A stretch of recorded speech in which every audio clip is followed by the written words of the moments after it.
In all my long years of service, it was overseeing the establishment of Astraeus Labs that stands out as the most definitive era of my career. This is in no small part thanks to Chartrulian, and there really is no stranger story. The day I was tasked with locating him was the same day King Starbringer denounced the Jardeho Order, following a disagreement. Chartrulian had proven the existence of a new source of energy called Azuria, which we quickly identified as an opportunity.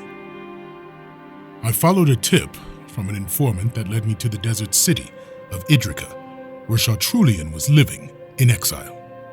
We offered him Astraeus and all of its resources, and gave him amnesty. Our hope was to build a new type of ship that would be stronger and faster than our current fleet.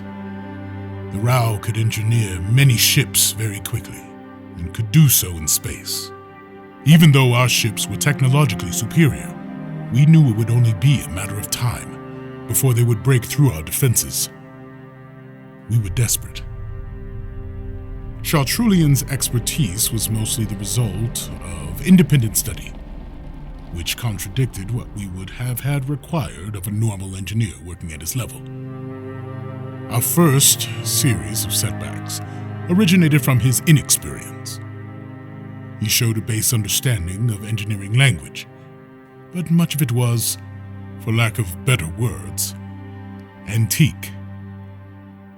There was no questioning his talents, especially with the metaphysical, but we had a hard time translating his theories to hard science. He was simply on another level. Chartrulian also had several unusual methods of working. For one, he always seemed to be in a conversation with himself. Often, he would get stuck on a problem, disappear, and emerge hours later with the answer.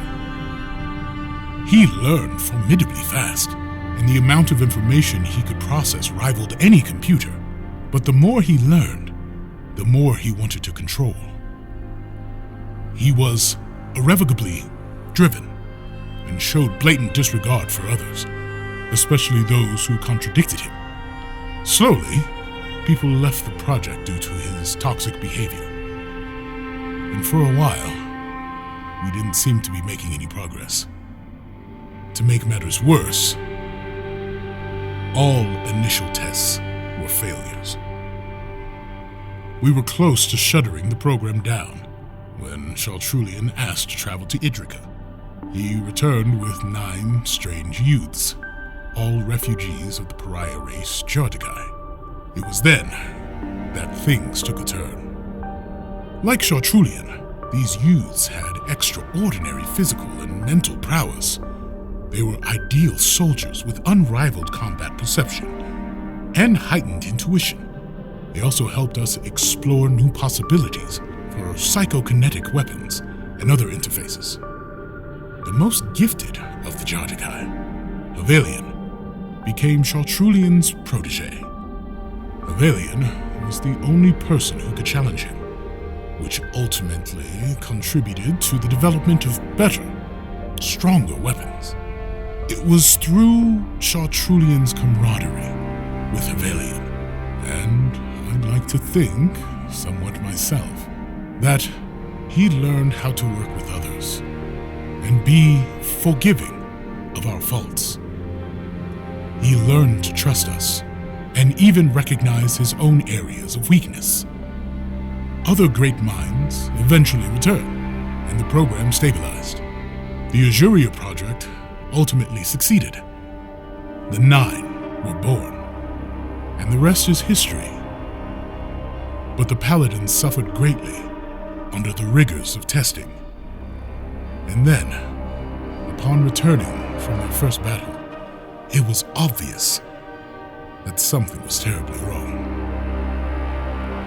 Even after everything I've seen in all my years of experience, nothing has been more sinister and more confounding than the Berserker.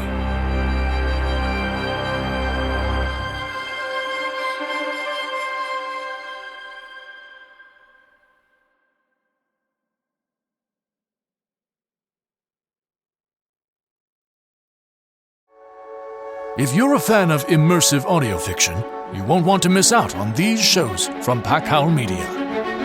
The Madness of Chartrulian. Will this world accept my vision of the future? Or is all of this a mistake? The Nebulous Saga. You killed my family. They killed mine. And for 10 years, I've been making the Alliance pay. Tales for Howling at the Full Moon. It is not my worth that brings me here. It is my calling. Another day, another chosen one. To learn more about our shows and find out how to support independent creators, visit packhowlmedia.com